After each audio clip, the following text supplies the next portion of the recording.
एक शरीफ नौजवान जिसे कदम कदम पर संसार किया गया। जालिम माशरे की नाइंसाफियों, करप्ट पुलिस और दौलतमंद बदमाशों ने उसे भी एक गुंडा बनने पर मजबूर कर दिया। और जब एक शरीफ इंसान जराइम पेशा बन जाए तो वो सब गुंडों से ज्यादा खतरनाक हो जाता है। एक बदकिस्मत नौजवान जिसे जुर्म की दलदल ने एक आतिशफशां बना दिया। बदले की आग में जलते एक शरीफ नौजवान की कहानी।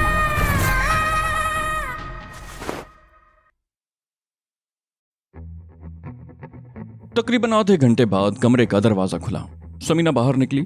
उसने तौलिया पगड़ी की तरह सर पर लपेट रखा था। पुश्त पर तौलिए के बाकी हिस्से में उसकी स्याह जुल्फें लिपटी हुई थीं।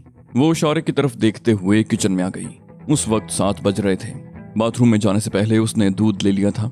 किचन में आकर उसने चूल्हा जलाया और दूध की पतीली ऊपर रख दी। शारे कुछ देर तक लेटा रहा था।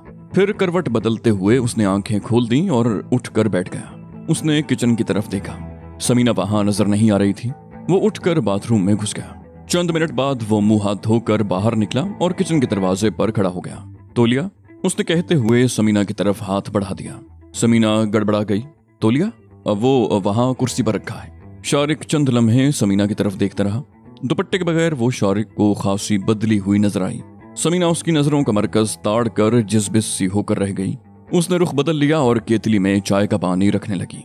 शारिक वापस मुड़ गया और कुर्सी की पुश्त पर रखा हुआ तौलिया उठाकर मुंह पोंछने लगा। थोड़ी देर के बाद समीना चाय बनाकर ले आई। उसने एक कप शारिक के सामने रख दिया और अपना कप मेज के किनारे पर रखकर मेज पर बिखरी हुई किताबें और कागज समेटने लगी। उसने कागज एक रजिस्टर में रख दिए और 2 किताबें रजिस्टर के ऊपर रखकर उन्हें अलग रख दिया। फिर वो कुर्सी पर बैठकर चाय की चुस्कियां लेने लगी। उसने शारिक की तरफ देखे बगैर कहा, मैं आज कॉलेज जाऊंगी। रोटियां पकाकर रख जाऊंगी। फ्रिज में अंडे रखे हुए हैं, ऑमलेट बनाकर खा लेना। शारिक जवाब देने की बजाय खामोशी से उसकी तरफ देखता रहा। बोला, ठीक है।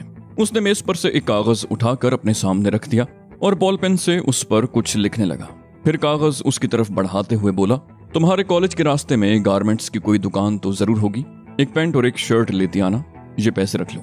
उसने जेब से 100 के 5 नोट निकालकर उसकी तरफ बढ़ा दिए। फिर बोला, कपड़ों को डिब्बों से निकालकर किसी थैले में डाल लेना। यहाँ आते हुए डिब्बे किसी की नजरों में आ गए तो शुभ होगा। समीना ने कागज उठाकर देखा। उस पर पैंट शर्ट का नाप लिखा हुआ था। उसने वो कागज भी रजिस्टर में रख लिया। फिर सवालिया निगाहों से शारिक की तरफ देखा। बोली, पैंट शर्ट किस कलर में? शारिक ने कहा, अपनी पसंद से किसी भी कलर में ले आना। तुम्हारा मुताल्ले का ज़ौक तो बहुत उम्दा है। अपने लिबास के मामले में भी तुम्हारा ज़ौक अच्छा होगा। अब देखना यह है कि मर्दाना लिबास में तुम्हारा इंतखाब क्या है। वैसे तुम्हारी वापसी कितने बजे होगी? समीना बोली, आमतौर पर 3 बज जाते हैं। चाय पीने के बाद वो एक बार फिर किचन में घुस गई और नाश्ते के लिए पराठे बनाने लगी। 7:45 बजे के करीब उन दोनों ने बैठकर नाश्ता किया। शारिक इस दौरान कनखियों से बार बार उसकी तरफ देख रहा था। 8:15 बजे समीना घर से रुखसत हो गई। उसने मकान के बाहर ताला लगा दिया। आमतौर पर वो 7:30 बजे घर से निकलती थी। 8 बजे कॉलेज शुरू होता था, लेकिन आज उसे खासी देर हो गई थी। उसके जाने के बाद शारिक ने तमाम खिड़कियों के पर्दे बराबर कर दिए और वही नॉवल लेकर बैठ गया। कहानी खासी दिलचस्प थी। वो तकरीबन 1 घंटे तक कुर्सी पर बैठा नॉवल पढ़ता रहा। फिर उठकर समीना वाले कमरे में आ गया और उसके पलंग पर नीम दराज होकर पढ़ने लगा। समीना के बिस्तर पर लेटे हुए उसे अजीब सा एहसास हो रहा था। वो किताब पढ़ते पढ़ते सो गया। उसकी आंख खुली तो 2 बज रहे थे। भूख का एहसास हो रहा था। उसने उठकर मुंह हाथ धोया और किचन में आ गया। फ्रिज में से 2 अंडे निकाले और एक प्याले में तोड़कर फेंटे। नमक मिर्च मिलाकर उसने तवा चूल्हे पर रखा और ऑमलेट बनाने लगा। उस तवे पर उसने रोटियां भी गर्म कर ली थी। वो रोटी खा रहा था कि बाहर रक्षा रुकने की आवाज सुनाई दी। सुबह से अब तक कई रक्षे गली में आए थे, लेकिन ये रक्षा दरवाजे के बिल्कुल सामने आकर रुका था। उसने उठकर खिड़की से झांक कर देखा। उसका ख्याल दुरुस्त निकला, वो समीना ही थी। जब वो बाहर का गेट खोलकर अंदर दाखिल हुई तो उसके हाथ में किताबों और रजिस्टर के अलावा 2 फूले हुए शॉपिंग बैग भी थे। कंधे पर पर्स भी टंगा हुआ था। अंदर दाखिल होकर उसने बाहर का गेट बंद कर दिया। कुछ देर के बाद जब वो दरवाजे के करीब पहुंची तो शारिक ने लॉक वाली नॉब हटाकर आहिस्तगी से दरवाजा खोल दिया। समीना अंदर दाखिल होते हुए बोली, ओह, तो तुम यहाँ खड़े इंतजार कर रहे थे? शारिक बोला, मैं अभी खाना खाने बैठा था। दरवाजे पर रक्षा रुकने की आवाज सुनी तो उठकर झांकने लगा। आओ पहले खाना खा लो, मैंने अभी अभी ऑमलेट बनाया है, रोटी भी गर्म कर ली है। समीना ने रजिस्टर, किताबें और दोनों शॉपिंग बैग मेज पर एक तरफ रख दिए और उसके सामने दूसरी कुर्सी पर बैठ गई। उसने पहला निवाला मुंह में डाला ही था कि उसके चेहरे के तासुरात बिगड़ गए। बोली, ये ऑमलेट बनाया है और ये तुम खा रहे हो? शारिक बोला, क्यों, क्या हुआ? जरा सा नमक ही तो तेज हुआ है। समीना बोली, जरा सा? जहर की तरह कड़वा हो रहा है ये ऑमलेट, इसे छोड़ो, मैं दूसरा बनाकर लाती हूँ। वो प्लेट उठाकर किचन में चली गई। चंद मिनट के बाद वो दूसरा ऑमलेट बनाकर ले आई। खाने के बाद समीना ने बर्तन समेट कर किचन में रख दिए और वापस आकर मेज पर रखा हुआ एक शॉपिंग बैग खोलने लगी। उसने एक पैंट और शर्ट निकाल कर शारिक के सामने रख दी। बोली, मुझे तो यही कलर अच्छे लगे थे, अब तुम्हें पसंद आते हैं या नहीं? शारिक मुस्कुरा दिया, बोला, कायल हो गया तुम्हारे ज़ौक़ का, बहुत अच्छे कलर हैं। समीना बोली, शुक्रिया। ये कहते हुए दूसरा थैला उठा लिया और किचन में चली गई। उस थैले में गोश्त और सब्जी वगैरह थी। उसने सब्जी और गोश्त फ्रिज में रख दिया और दोबारा शारिक के सामने कुर्सी पर बैठ गई। वो उसकी तरफ देखते हुए बोली, मेरा ख्याल है आज तुम्हें चले जाना चाहिए। तुम पढ़े लिखे हो, तुम्हें यह भी एहसास होना चाहिए कि इज्जत ही औरत का सरमाया होता है। एक बार उसकी इज्जत पर हर्फ आ जाए तो वो जीते जी मर जाती है। शारिक बोला, तुम्हें ये कहने की जरूरत नहीं, मैं आज ही चला जाऊंगा। लेकिन समीना उलझी हुई निगाहों से बोली, लेकिन क्या? शारिक ने कहा, तुम्हें ये वादा करना होगा कि मैं दोबारा जब भी यहाँ आऊंगा मुझे ये दरवाजा खुला हुआ मिलेगा। समीना हकला कर रह गई, क्या मतलब? क्या तुम? शारिक ने कहा, यह दुनिया बहुत छोटी सी है, इंसान बिछड़ने के बाद दोबारा कहीं न कहीं मिल ही जाता है। अब देख लो, चंद रोज पहले हम बस में मिले थे, उसके बाद यहाँ हमारी मुलाकात हो गई। मुलाकात फिर भी हो सकती है, लेकिन ये मैं वादा करता हूँ कि अगली मर्तबा जब यहाँ आऊंगा तो तुम्हें इस तरह मुझे छुपाने या मुझसे डरने की जरूरत नहीं होगी। समीना बोली, तुमने मुझे अजीब सी उलझन में मुब्तला कर दिया है। सब मोहल्ले वाले जानते हैं कि मैं यहाँ अकेली रहती हूँ। मेरा कोई रिश्तेदार यहाँ नहीं है, किसी का यहाँ आना जाना नहीं है। मेरा छोटा भाई लाहौर से महीने में एक आध बार यहाँ आता है, उसे मेरे पड़ोसी भी जानते हैं, लेकिन एक अजनबी। शारिक ने उसकी बात काट दी, बोला, अजनबी मैं दूसरों के लिए हूँगा, तुम्हारे लिए नहीं। इस माशरे में इंसान अकेला नहीं है, उसके अजीज व अकारिब और दीगर मिलने मिलाने वाले भी होते हैं। अगर तुम यहाँ अकेली रहती हो तो इसका ये मतलब नहीं है कि तुम्हें कोई मिलने के लिए भी यहाँ नहीं आ सकता। समीना बोली, तुम मेरी बात समझने की कोशिश नहीं कर रहे। शारिक बोला, मैं तुम्हारी बात का मतलब अच्छी तरह समझ रहा हूँ। बहरहाल अब इस मौजू पर मजीद बहस नहीं होगी। समीना खामोश हो गई। वो दिल ही दिल में बेचोताब खा रही थी। ये अच्छी जबरदस्ती थी कि वो उसे यहाँ आने से मना नहीं कर सकती थी। वो उठकर अपने कमरे में चली गई और दरवाजा बंद करके बिस्तर पर लेट गई। 5 बजे वो कमरे से निकली। उसने शारिक को चाय बना कर दी और किचन में दूसरे कामों में मसरूफ हो गई। तकरीबन 7 बजे वो शारिक के पास आकर बैठ गई। इस मर्तबा वो फर्स्ट एड बॉक्स भी ले आई थी। बोली, लाओ मैं तुम्हारी ड्रेसिंग कर दूं। शारिक ने पतलून का पांचा ऊपर करके टांग आगे कर दी। समीना दरी पर बैठ गई थी। उसने पट्टी खोलकर एक बार फिर जख्म को साफ किया और ड्रेसिंग कर दी। फिर बोली, यहाँ से जाने के बाद चंद रोज कहीं आराम से बैठ जाना और किसी डॉक्टर को भी दिखा देना। जख्म खराब हो गया तो जिंदगी भर का रोग बन जाएगा। ये कहकर वो फर्स्ट एड बॉक्स संभाल कर हाथ धोने के लिए बाथरूम में चली गई। शारिक ने मुस्कुराते हुए कहा, आराम तो मुझे इसी घर में मिल सकता है, और तुम जैसी देखभाल करने वाली हो तो टांग तो क्या, दिल के जख्म भी भर जाएंगे। समीना ने उसके चेहरे पर नजरें गाड़ते हुए कहा, शारिक, तुमने मुझे अपने बारे में जो कुछ बताया है वो सच है? शारिक ने जवाब दिया, मुझे अफसाने घड़ने नहीं आते। समीना खामोशी से उसकी तरफ देखती रही। उसने जो सोचकर शारिक से ये बात पूछी थी उसे जबान पर नहीं ला सकी। वो कुछ देर तक वहीं बैठी रही और फिर बावर्ची खाने में आ गई। शारिक ने पूछा, तुम कॉलेज में लेक्चरार हो, तनख्वाह भी माकूल होगी, घर के कामकाज के लिए कोई मुलाजिमा क्यों नहीं रख लेती? वो भी अपनी जगह से उठकर किचन के दरवाजे पर आ गया था। समीना बोली, मुलाजिमा रखी थी एक मर्तबा, आधा राशन वो चुरा कर अपने घर ले जाती थी और घर का आधे से ज्यादा काम मुझे ही करना पड़ता था। शारिक बोला, हाँ आजकल यही सब कुछ तो हो रहा है। वो दरवाजे में खड़ा गहरी नजरों से समीना की तरफ देख रहा था। 9 बजे के लगभग समीना ने खाना तैयार करके मेज पर लगा दिया। वो दोनों खामोशी से खाना खाते रहे। खाने के बाद 10 बजे के लगभग शारिक ने बाथरूम में जाकर लिबास तब्दील किया। मैली कमीज और पैंट बाथरूम ही में टंगी रहने दी। शारिक ने कहा, वो कपड़े मैं यहीं छोड़े जा रहा हूँ, उन्हें जाया कर देना। बेहतर होगा कि जलाकर इनकी राख फ्लश में बहा देना। समीना ने अजीब सी निगाहों से उसकी तरफ देखा। बोली, तो तुम वाकई जा रहे हो? शारिक बोला, तो क्या मुझे नहीं जाना चाहिए? समीना जल्दी से बोली, नहीं, मेरा ये मतलब नहीं है, तुम्हारा चले जाना ही बेहतर है। शारिक चंद लम्हे खामोशी से उसकी तरफ देखता रहा, फिर बोला, मेरी वजह से तुम्हें जो दुख पहुंचा है उसके लिए मैं माजरत चाहता हूँ। अब जरा दरवाजे पर जाकर देखना, अगर गली में रास्ता साफ हो तो मैं निकल चलूं। समीना चंद लम्हे उसकी तरफ देखती रही, फिर एहतियात से दरवाजा खोलकर बाहर आ गई। शारिक दरवाजे की आड़ में रुक गया। समीना ने आगे बढ़कर आहिस्तगी से बाहर का गेट खोला और गली में इधर उधर झांकने लगी। 2 आदमी गली में बातें करते हुए जा रहे थे। उनके अलावा गली में और कोई नहीं था। अभी 10:30 ही बजे थे। गली में कोई भी आ सकता था या किसी घर से कोई निकल सकता था।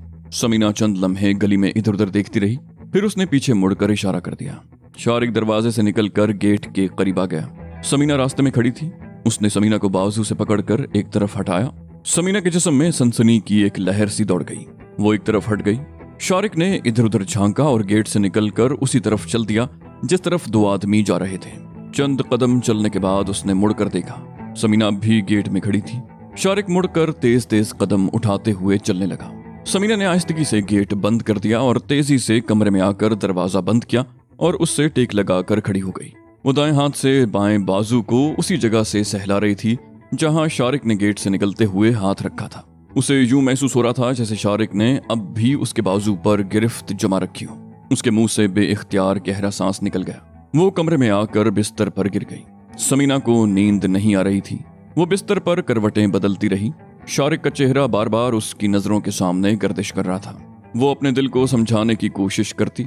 शारिक से उसका क्या ताल्लुक था? वो कातिल है, पुलिस को मतलूब है। वो पुलिस से छुपने के लिए भागा फिर रहा है। वो किसी भी वक्त पुलिस के हाथ आ सकता है। वो उसके बारे में क्यों सोच रही है? शरीफ लोग तो ऐसे लोगों के साए से भी बचते हैं। वो जबरदस्ती उसके घर में घुस आया था और पिस्तौल की जद पर उसे यरगमाल बनाए रखा था। ऐसे जराइम पेशा आदमी से उसका कोई ताल्लुक नहीं होना चाहिए।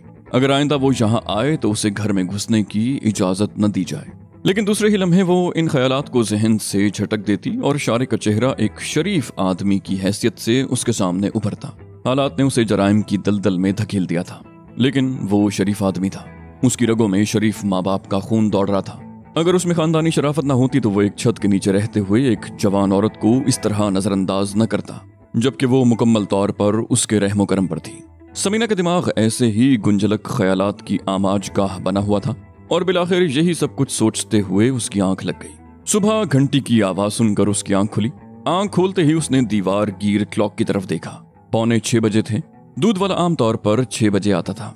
कभी वो चंद मिनट आगे पीछे भी हो जाता था। वो उठकर किचन में आ गई और पतीली धोने लगी। इस दौरान घंटी एक बार फिर बजाई गई। वो कहती हुई दरवाजे की तरफ बढ़ी, आ रही हूँ भाई, आ रही हूँ। उसने जैसे ही बाहर का गेट खोला, उसका दिल उछल कर हलक में आ गया। उसके सामने दूध वाला नहीं, 2 पुलिस वाले खड़े थे। शारिक को रास्तों का पता नहीं था। वो गलियों ही गलियों में चलता हुआ तकरीबन 15 मिनट के बाद मेन रोड पर निकल आया। यहाँ 1-2 रेस्टोरेंट और चंद दुकानें खुली हुई थी। बाईं तरफ कुछ फासले पर एक सिनेमा हाउस नजर आ रहा था। उस तरफ रौनक कुछ ज्यादा थी। शारिक उस सिनेमा के बारे में भी कुछ नहीं जानता था। उसे तो यह भी मालूम नहीं था कि यहाँ से जाना किस तरफ है। वो सड़क पर खड़ा चंद लम्हे इधर उधर देखता रहा, फिर एक रेस्टोरेंट में घुस गया। कुछ नौजवान बैठे खुशगप्पियां कर रहे थे। शारिक एक खाली मेज पर बैठ गया। उसने वेटर को इशारा करके चाय मंगवाई और हल्की हल्की चुस्कियां लेते हुए इधर उधर देखने लगा। चाय पीने के बाद वो ज्यादा देर वहां नहीं बैठा। वो उठकर काउंटर पर आ गया जहां एक अधेड़ उम्र बारिश आदमी बैठा हुआ था। शारिक ने 5 का नोट उसके सामने रख दिया। उसने बारिश आदमी से पूछा, ये कौन सी जगह है? बारिश आदमी ने 2 रुपए लौटाते हुए चौंक कर उसकी तरफ देखा। बोला, आपको कहाँ जाना है? शारिक बोला, मैं दरअसल लाहौर से पहली मर्तबा यहाँ आया हूँ। रिहाइश मनरो सिनेमा के करीब है। एक दोस्त के साथ शाम को जिनाह कॉलोनी आया था। वो मुझे छोड़कर चला गया। मुझे रास्तों का पता नहीं है। बारिश आदमी ने कहा, ये आगे नादिर सिनेमा है और उससे आगे ज़राई यूनिवर्सिटी। फिर सड़क पर बाईं तरफ इशारा करते हुए बोला, उसी तरफ आगे नटवाला अड्डा है। वहां से 1 घंटा घर चले जाओ तो झंग बाजार से होते हुए सीधा मनरो पहुंच जाओगे, लेकिन फासला बहुत ज्यादा है। किसी तांगे पर या रक्शे पर बैठ जाओ। शारिक बोला, जी शुक्रिया, और ये कहते हुए रेस्टोरेंट से बाहर आ गया। वहां कोई रक्षा या तांगा नहीं था। वो सड़क पर रुककर इधर उधर देखने लगा। कुछ देर के बाद सिनेमा की तरफ से एक रिक्शा आता दिखाई दिया। शारिक ने उसे रुकने का इशारा किया। वो रिक्शे में बैठते हुए बोला, मनरो सिनेमा। ड्राइवर ने कहा, 15 रुपए होंगे जी। शारिक बोला, ठीक है चलो। रिक्शा हरकत में आ गया और नटवाले अड्डे से घंटा घर की तरफ जाने की बजाय दाएं तरफ मुड़ गया और धोबी घाट के सामने रेज होटल के साथ वाली सड़क पर वाक़े पुलिस चौकी के करीब से गुजरता हुआ नहर के पुल की तरफ मुड़ गया। शारिक ने पुल से पहले ही रिक्शा रुकवा लिया और ड्राइवर को पैसे देने के बाद भी वहीं खड़ा रहा। रिक्शा नहर का पुल पार करके सिनेमा की तरफ मुड़ गया था। शारिक कुछ देर वहां खड़ा रहा। फिर आहिस्ता आहिस्ता पुल की तरफ चलने लगा। पुल पर उस वक्त भी खांचे वाले बैठे हुए थे। वो फलों के एक छाबड़े के पास रुक गया। वहां से सादिक के भतीजे का खोखा नजर आ रहा था। पान के खोखे या उसके करीब होटल पर कोई गैर मामूली बात नजर नहीं आ रही थी। शारिक ने छाबड़े वाले से पूछा, बता सकते हो सादिक कहाँ मिलेगा? छाबड़े वाले ने उसकी तरफ देखते हुए कहा, होटल में बैठा है, चले जाओ। अब शारिक को इत्मीनान हो गया कि कोई गड़बड़ नहीं है।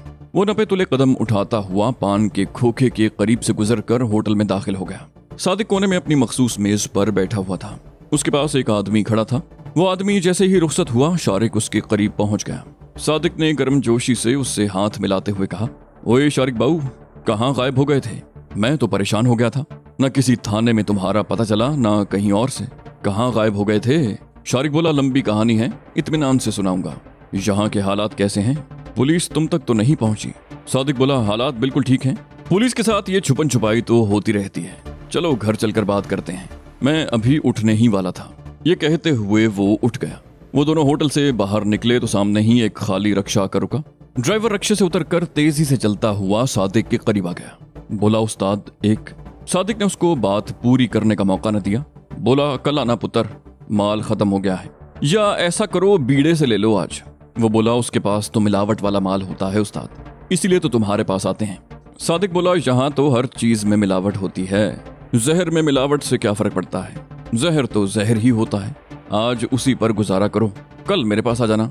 चल शारिक बाबू। ये कहते हुए सादिक शारिक के साथ चल पड़ा। सादिक ने घर पहुंचकर कहा, मैं तो परेशान ही हो गया था। मैं तो समझा था कि तुम पुलिस के हाथ आ गए हो या मारे गए हो, लेकिन बाद में पता चला कि दोनों में से कोई बात नहीं हुई। मुझे तसल्ली हुई, लेकिन परेशानी इस बात की थी कि तुम कहाँ गायब हो गए थे। शारिक बोला, मरने में कोई कसर नहीं रह गई थी, टांग में गोली लग गई थी। उसने पैंट का पांचा उठाकर टांग पर बंधी हुई पट्टी दिखाई। फिर बोला, मैं दौड़ता हुआ पता नहीं किस तरफ निकल गया था। वहां से बहुत दूर एक झुग्गी में पनाह मिल गई। 2 दिन मैंने उस झुग्गी में ही गुजार दिए। दूसरे दिन मुझे उस झुग्गी वाले से पता चल गया कि कालू पुलिस मुकाबले में मारा गया है और बाकी भाग गए हैं। सादिक बोला, कालू को तो मरना ही था। वो कई दिनों से पुलिस को तंग कर रहा था। तुम ही सोचो शारिक बाबू, ऐसे काम पुलिस की मर्जी के बगैर किए जा सकते हैं?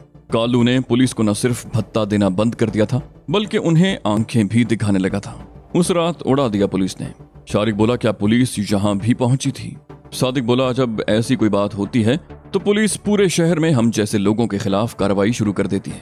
पुलिस की उस कार्रवाई का मतलब सफाया नहीं होता, बल्कि रकम जमा करना होता है। मुझसे भी 5,000 रुपए ले गए थे बतौर चंदा। वो दोनों देर तक बातें करते रहे। फिर सादिक तो सो गया, मगर शारिक की आंखों में नींद का नामो निशान नहीं था। उसका जहन समीना के ख्यालात में उलझा हुआ था। कोशिश के बावजूद वो समीना का ख्याल एक लम्हे को भी जहन से न निकाल सका। वो मंजर बार बार उसकी आंखों के सामने घूम रहा था जब उसने समीना को बाथरूम से निकलते हुए देखा था। शारिक ने पहली मर्तबा किसी औरत के बारे में इस अंदाज में सोचा था। समीना ने उसके सीने में हलचल सी मचा दी थी। उसके सीने में हलचल तो उसी वक्त मची थी जब उसने पहली मर्तबा उसे देखा था और एक ही सीट पर बैठकर बस में सफर किया था। उस सफर के इख्तिताम पर उनके रास्ते मुख्तलिफ हो गए थे। मुमकिन है शारिक उसे भूल जाता, लेकिन किस्मत दोबारा उसे समीना के पास ले गई।